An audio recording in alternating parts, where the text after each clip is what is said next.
प्रवचनाची वेळ झालेली आहे.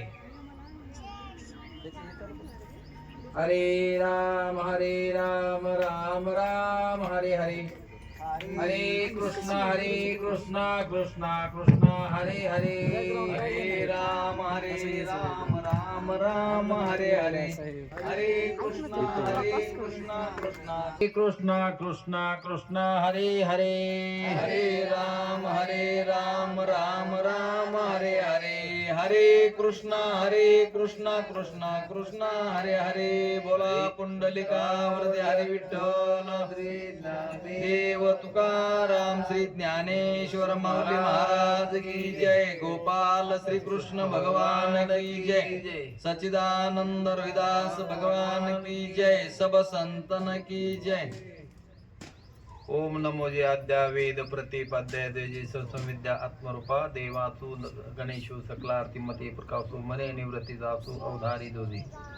आता अभिनव वाग्विलासिनी जय चातुर्यालक चातुर्यार्थ कला कामिनी ते श्री शारदा विश्वमोहिनी नमिलियमिया मज हृदय सद्गुरु जेने तारलो हा संसार परून म्हणून विशेष अत्यादृ एकावरी डोळ्या जैसे अंजन भेटे तैवेळी दृष्टीसी फाटा फुटे मग वास पाहिजे तेच प्रगटे महानिधी का चिंतामणी आली सदा तैसा श्री तैसा पूर्ण काम श्री निवृत्ती ज्ञानदेवमय आत्मरूप गणेशो त्यांचे आदि करते बंधू श्री चरण सद्गुरुजी ते नमस्कार आता. गुरुरे ब्रह्मा गुरुरे विष्णू गुरुर्देव महेश्वरा गुरुरे साक्षात परब्रह्म तस्मै श्री गुरुवे नमः. मनोनी जाणतेने गुरु भ्रजित तेने कृत कार्य होईजे जैसे मूळ सिंचने सहज शाखा पल्लव संतोषते.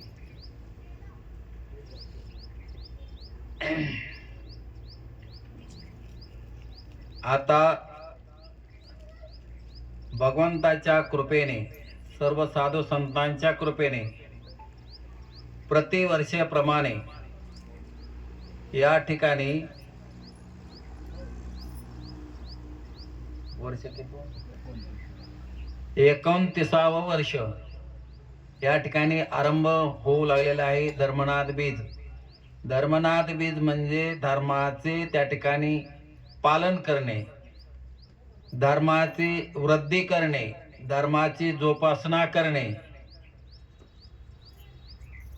या साधू संतांच्या या ठिकाणी श्रीपाद बाबा, रामदास बाबा, नारायण बाबा हे सर्व साधू संतांची जी मांदियाळी आहे, जी परंपरा आहे, त्या परंपरेतून आलेलं जे अशा प्रकारची धर्मनाथ बीज आणि आनंद संप्रदाय युक्त अशा प्रकारचा हा धर्मनाथ बीज सोहळा या ठिकाणी 2 दिवसीय कार्यक्रम आपले गुरुवारे हरिभक्त परायण त्यांना उपमा द्या वेदशास्त्र संपन्न श्रुती समृद्धी सर्व अवगत असणारे अशा प्रकारचे आपले गुरुवारी डॉक्टर मुंडे महाराज काहीच नाही महाराज आम्हाला, आणि जे येत नाही म्हणते त्याच्यामध्येच असतंय, जे भरलेलं असतं ते कधीच वाजत नसतंय, आणि जे अर्धवट असतं ते वाजत असतं बडाबडा. उतळ पाण्याला खळखळ भरपूर असते. आणि एक मन आहे जे संत वाहते कृष्णामाई. कृष्णा नावाची पश्चिम महाराष्ट्रामध्ये एक नदी आहे, महान नदी. ती भरून तुडुंब चालली तर तिच्यावर आवाज कसलाच येत नाही. तसं या ठिकाणी काय जे नाही ते या ठिकाणी आहे. ते आमचे माऊली महाराज सांगत असतात बघा, चांगली 65तली एक ओवी आहे.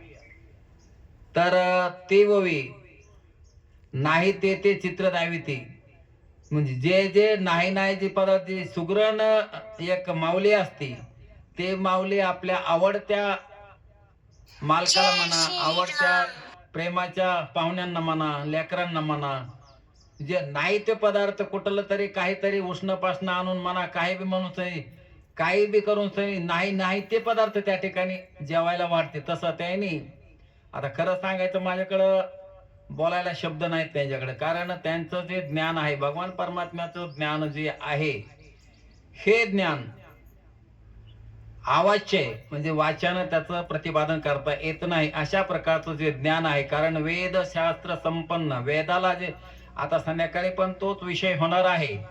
आणि अमृतापेक्षाही गोड अशा प्रकारचं तुमचे ज्यांनी कान तृप्त होतील अशा प्रकारचं त्या ठिकाणी कीर्तनाचं चिंतन होणार आहे. त्यांनी मगाच सांगितलं की बाबा वेद जया गाती तया तया आम्हा तयाची संगती नाम धरिले कंठी. ते का मग मला पाठ नाही, त्यांनी सांगितलंय मग. तर जे ब्रह्मज्ञान आहे आणि जे साधू संत त्या भगवान परमात्म्याची स्तुती गातात त्यांची मला संगती घडावी असं त्या अभंगाचा थोडसा का माझ्या अल्पमतीने मला तसं वाटतंय. कारण अभंगाचा अर्थ तेवढाच असेल असं म्हणता येत नसतं. कारण भावचा फुलरा होतच आहे मतीवरी, ज्याची जशी बुद्धी असते त्या बुद्धीप्रमाणे त्याचा अर्थ केला जातो. कारण एका शब्दाचा अर्थ कोट्यावधी अर्थ जरी केला तरी अर्थच भरपूर त्याच्या पाठीमागे दडलेला तसाच असतो. त्याच काव्याचं ना अभंग अशा प्रकारचं दिलेलं आहे साधू संतांनी. अभंग म्हणजे ते भंग हे कधीही न पावणारे. तुकाराम महाराजांनी कोण्या काळामध्ये बघा त्या टायमाला त्यांनी ती जी काव्यरचना केली ती काव्यरचना अजरामर आहे, ती कुठेही जात नाही. आणि त्याचं फक्त संशोधकांनी करून सनी आपल्या मोबाईलद्वारे आपल्या टीव्हीद्वारे ह्या प्रदर्शन करून आपल्याला ते ऐकवायला आणि भाग पाडलेला आहे. अशा प्रकारचं जे काव्य रचना आहे ती अभंग रचना आहे. आणि त्या अभंगाचा अर्थ तेवढाच असेल असं कुणीही कसलाही वक्ता असला कसलाही जरी सांगणारा असला तरी म्हणता येत नाही. कारण ज्ञानेश्वर माऊलीची तशी ओवी मागा म्हणून दाखवलेली. तर पण एक खरं आहे, अर्थ बोलाची वाटप आहे. बोलाचे अर्थ जे असतो जो काव्याच्या पाठीमागाला अर्थ असतो, माझा कोणीतरी उलगडा करावा, माझा अर्थ कोणाचा समोर तरी सांगावा, अशा प्रकारचं ते अर्थ जे असतो ते काव्य असतं. त्या महात्म्याची वाट बघत असतं. त्याप्रमाणे जसं मानेबाबाच्या योगाने मानेबाबा सहज बका वाऱ्या हाती चाले वाऱ्या हाती माप चाले सज्जनाचे कीर्तिमुखी त्यांच्या नारायण या युक्तीप्रमाणे ते सहज गत्या इकडे आले. आणि बघा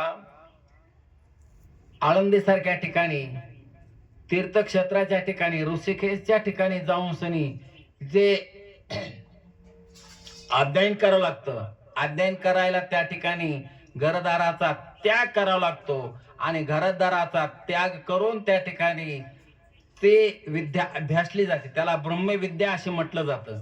आणि त्या ब्रह्मविद्येच्या माध्यमातून मिळणार जे ब्रह्मज्ञान आहे, जे सार अमृत आहे, ते सार अमृत आमच्या दैवयोगाने आम्ही दैवाचे आणि दास विठोब पंढरीरायाचे आम्हाला त्या ठिकाणी घर बसल्या या ठिकाणी असं प्रकारचं प्राप्त झालं. जेणेकरून वेदशास्त्र वेदांत नावाचा जो ग्रंथ आहे त्याला आणि विचारसागर नावाचा ग्रंथ आहे, तो विचारसागराचे प्रतिपादन अमृतानुभवाचं प्रतिपादन अशा प्रकारचे आपले डॉक्टर साहेबांच्या मुखातून आम्हाला ऐकायला मिळालेलं आहे. आणि आता हे प्रास्ताविक आहे, प्रास्ताविक बोलत जर राहिलं तर कुठपर्यंतही प्रास्ताविक चालतं. कारण माझ्या अल्पशा मतेप्रमाणे मी एक ओवी निवडलेली आहे, ते पहिल्या अध्यायातली ओवी आहे. तर मनवणे जाण तेने गुरु भजिते तेने कृतकारी होईजे जैसे मूळ सिंचने सहज शाखा पल्लव संतोषती. तर ज्या वेळेस ब्रह्मदेवाने ही सृष्टी निर्मिती केली पण त्याला ओळखीत येईल अशा प्रकारचा एकही प्राणी त्या ठिकाणी तयार झाला नाही. कारण त्या समाधानच होईना, म्हणून त्यांनी काय सुंदर अशा प्रकारचा मानव देह त्या ठिकाणी आणि उत्पत्त केला. आणि उत्पत्ती करून त्या मानव देहाला असा ब्रह्मज्ञानाचा अधिकार दिला की जेणेकरून माणसाची त्या ठिकाणी असा असणारा जो मेंदू आहे छोटा आहे, पण त्या छोट्या मेंदूमध्ये या ब्रह्मांडाची साठवण ठेवण्याची क्षमता त्याच्यामध्ये आहे, तेवढा अधिकार आहे. आणि त्या अधिकार त्याला देऊन सनी त्याने काय केलं मग, आणि ते सुद्धा ओळखायचं ना मग स्वतः जसा काल्पनिक देह मध्ये आपल्यासारखा ज्याने करून की त्याला बोलता यावा, त्याला जेणे तुझं दिले इंद्रिय हातपाय मोक डोळे बोलावया वचने जेणे सु जोडसी नारायण नाशी जीव पण भव रोग. तर वास्तविक पाहता 15व्या अध्यायामध्ये या जीवाचं त्या ठिकाणी काय केलं, प्रतिपादन केलेलं. मम अंशे जीव लोके जीव भूत सनातन मन सृष्टी आणि इंद्रियानी प्रकृती स्थानिक करिष्यते. प्रकृतीच्या ठिकाणी अशा प्रकारचा ब्रह्मज्ञान रूपी असा असणारा अधिकार त्यांनी दिला आणि त्याच्यामध्ये त्या ब्रह्माचा अंश जेणेकरून परिपूर्ण घातला की जेणेकरून तो मला ओळखेल. मनोन म्हणले काय म्हणले की मनोनी जाणते गुरु भजते. जाणते फक्त माणसासाठी शब्द आहे बरं का. त्या ठिकाणी कुठेही पशु काय पाप पुण्य जाणते उत्तम मध्यम भोग भोगते. जे म्हणते ते होते तरी का चित्ती न धरावे. आपल्यासाठीच फक्त परमार्थ आहे. कारण असा असणारा बैला ढोरायची कधी दिंडी निघत नाही, कधी तीर्थक्षेत्राला जात नाहीत. कारण त्यांना काय फक्त खाणं पिणं आणि उपभोग, जे वैरण टाकील तेवढंच टाकलं. आपले महाराज सांगत असतात बघा, बैला ढोरांना काय केलेलं असतंय, बैलाच्या जर समजा जन्माला आलं तर कडबा खावा लागत असतो या. पुन्हा कुत्र्या मांजरीच्या जन्माला गेलं तर काय खावं लागेल हे सांगायची आवश्यकता नाही. पण फक्त चांगलं वंगलं आणि आपल्याला त्या ठिकाणी डोळ्याच्या ठिकाणी काय दिलेलं आहे, अधिकार दिलेला आहे की जणू माय बहीण बंधू तुका म्हणे नेत्री केली ओळखण आणि तटस्थ हे ध्यान विठेवरी. त्या भगवान परमात्म्याचं ध्यान करून आणि भगवान परमात्मा कोण आहे आणि चांगलं उघड कळण्याचा अधिकार फक्त कोण मानव जन्माला दिलाय. मनवणी जाण तेने गुरु भजते. म्हणून म्हणले पण हे निस्ता एवढं संसारिक प्रपंचातलं हे जाणून हे मी आणि माझे हेच फक्त माझं आहे, हे माझं आहे, हे संसार हे सगळं माझं आहे एवढं ओळखण्याचं नाही बाबा म्हणले. कारण त्याच्या पलीकडे म्हणले जाऊन जेणे तेने जाणतेने गुरु भजते तेने कृत कार्य होईजे. त्याने म्हणून म्हणले मनुष्य जन्माला येऊन काय करायचं म्हणले तर गुरु करायचा. आणि गुरु केल्यानंतर गुरुच्या माध्यमातून मिळालेलं जे नामस्मरण आहे ते नामस्मरण परिपक्व दशेला गेल्यानंतर आणि मग त्या ठिकाणी श्रवण आहे, मनन आहे, निधिध्यासन आहे आणि तत्व पदार्थ शोधन आहे. आता तत्व पदार्थ शोधन बी हे केल्यानंतर आणि तत्व पदार्थ शोधन जे दृढ निश्चय आत्मक ज्ञान झाल्यानंतर त्यालाच निधिध्यासन असं म्हणतात. आणि निधिध्यासन अवस्था म्हणजे मग त्याला समाधी सुद्धा म्हणले जाते म्हणले. आणि ती समाधी जर माणसाला प्राप्त झाली तर खरोखरच म्हणले त्याने कृतकार्य होईजे. त्याने म्हणले स्वतःच पण तुम्ही जन्म आलेल्याच सार्थक होत आहे म्हणले. आणि जैसे मूळ सिंचने सहज शाखा संत म्हणले हा दृष्टांत आहे. एक झाड लावलं म्हणले झाडाच्या पण ज्याला जर फुलं जर येऊ द्यायचं असेल, तुमचा मिळालेला जन्म सफल जर करायचा असेल तर तुम्ही फक्त काय करा, सद्गुरूची सेवा करून नामस्मरण करा. नामस्मरण केल्यानंतर म्हणले तुम्हाला इथून पुढचं म्हणलं जन्म मरण म्हणले खंडित होईल. त्यानेच म्हणले तुम्हाला का त्याने साधते आणि तुटती भवाची बंधने. आता मी काय जास्त बोलत नाही कारण मला बोलण्याचं ओघ नाही. आता इथून पुढे डॉक्टर साहेब ज्याचं नाव सुचवतील आणि त्या ठिकाणी अशा प्रकारचं आणि